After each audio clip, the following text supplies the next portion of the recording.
You know, I'm looking at him run and all that and how he put the work in. Every day he come to practice with a UM outfit on. To the point where we would have to tell him, hey, you can't wear UM. You know what I'm saying? I used to have a UM hat. Alumni used to fuck with me about my hat. And they just swore I was, no, you know. Cool. Take him on the camp tour, the same one we took Freeman on. Yeah. And everybody else go to Miami. Say, you know me, I'm fucking animated in the camp. Bring me your best DB. Bring the 5-star. I got my guy right here. He gonna dig his ass up. Hey, you, come on over here. Come on, defensive coordinator, DB coach. Let this shit happen right now. Right. Let's get this going right now. If he beat him 3 out of 4 times, you go off of my guy. No problem. They get some big 5-star, bring him out there. He line up. Shit. Coop. 4 out of 4. Okay, give me the offer. Al Golden, y'all come on up to the office. Me, Billy Rowe, Chris Perkins go up to the office and say, we're gonna offer you, but we can't announce it. Coop start getting emotional. Coop said, I'll commit right now. What, man? I commit. He said, hold on. He said, hold on. You can't, no, we don't, no. You don't have to call nobody. He was like, I'll call my mama up, the mama crying, oh my God. Come on, baby. Man, are you serious, man? I ain't know it went this deep.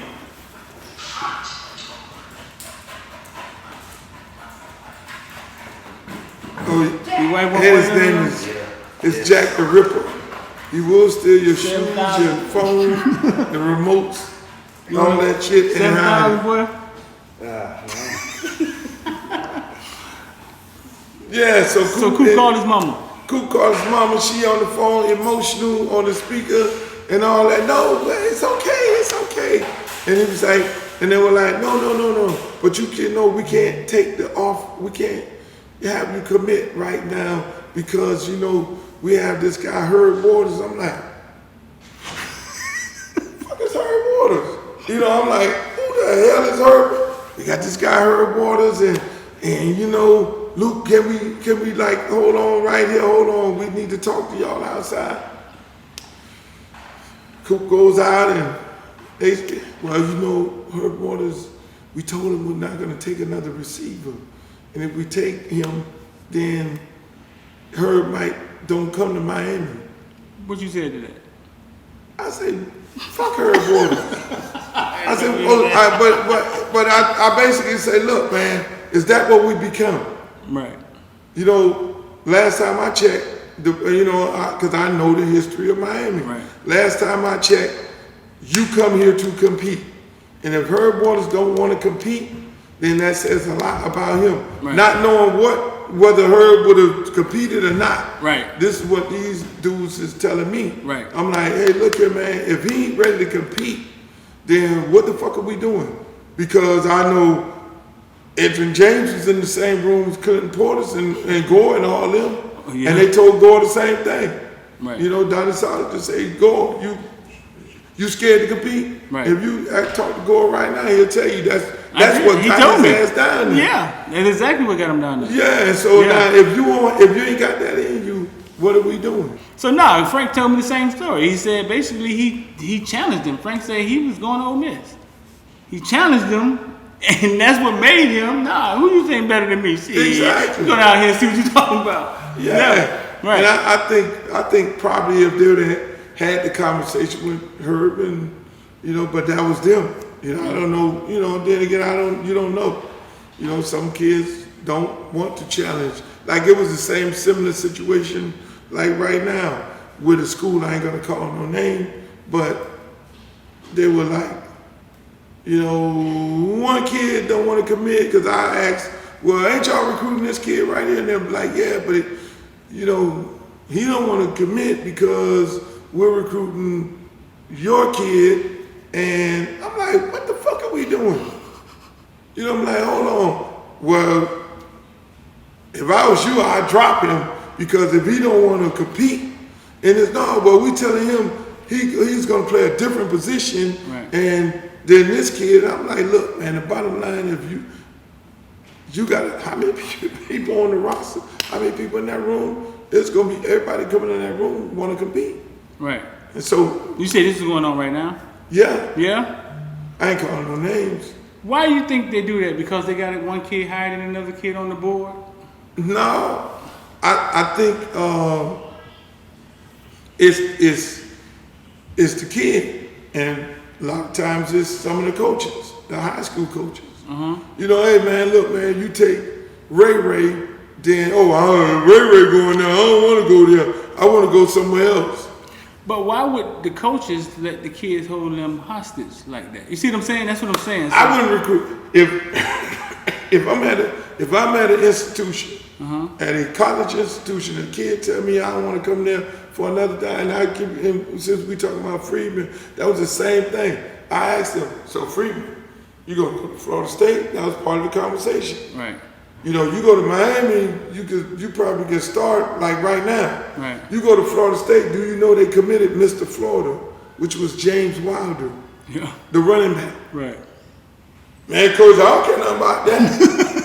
But Dade County, I couldn't compete. You just showed him a picture of James Wilder. Let you see James Wilder look like a Greek god. No, we looked at the film. You gotta remember, it's like him walking around here. No, hold on, we need to look at the film. Right here, we looking at this dude film, like sitting there breaking it down. Like, and his daddy is Wilder, so now you know they gonna favor him. Right. Coach, I don't care. I don't see him. And they eventually ended up being good friends. And I say, okay, all right, here's the situation.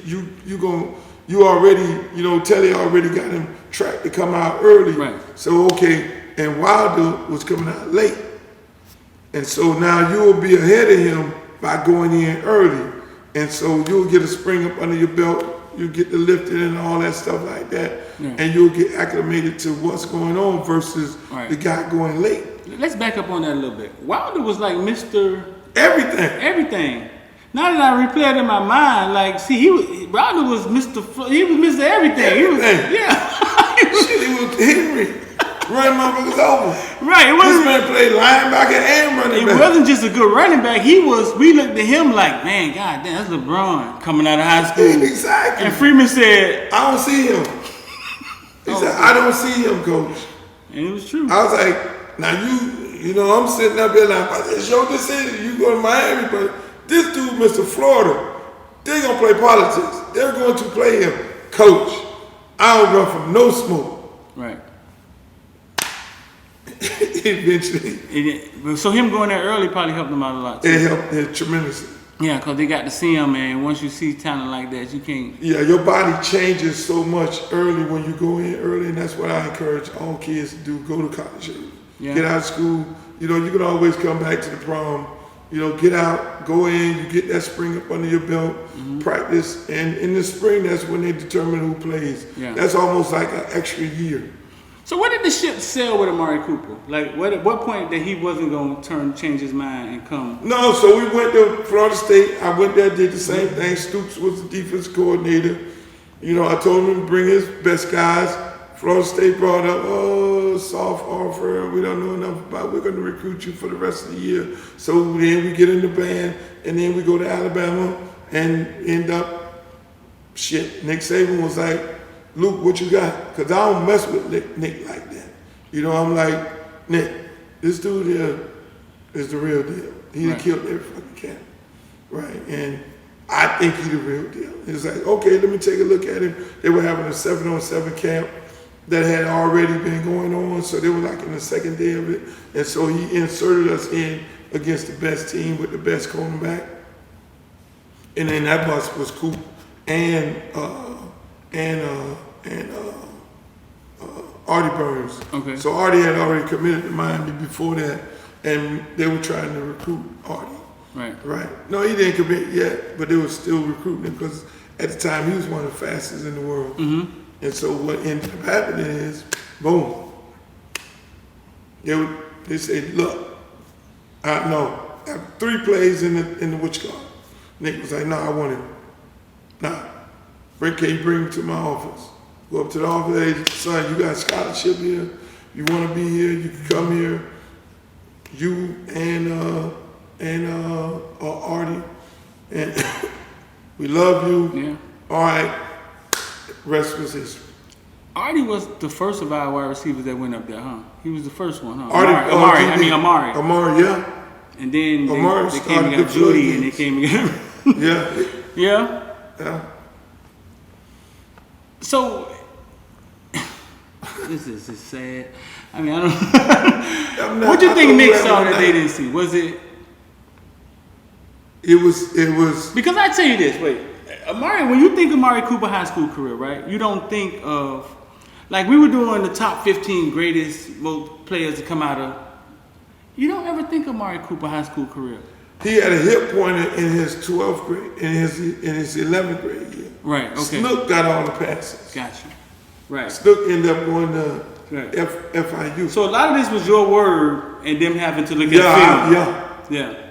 A lot of it was like, yo, this dude is the deal. Right. You know what I'm saying? And you know, most coaches in the business, the old ones, it's like they go to the trap. Like, I know this coach. If he say he can play, he ain't finna bullshit me. Right. You know, because a lot of coaches will say, all my kids can play at Alabama. No, not all your kids can play at Alabama. Right. Because you need to understand each coach and each coach's temperament. You know what I'm saying? At Alabama, Nick is very hard. He's similar to me. So he knows a lot of my kids can play for him. Right. Because he know I'm hardcore. You know, they'll come to your practice, watch your practice, come to your game on the sideline. They be more so ear hustling. Right. How you coaching and how hard you coach these kids to say, okay, he can play at Alabama because Nick will be hard, he can't play. Right. You know what I'm saying? So they see Coop and they say, okay, these dudes over here, hardcore. Because Coop played, he split 50-50. He played DB for me and he played. Oh, he played some DB too? Yeah, Coop had, I think that this senior year led the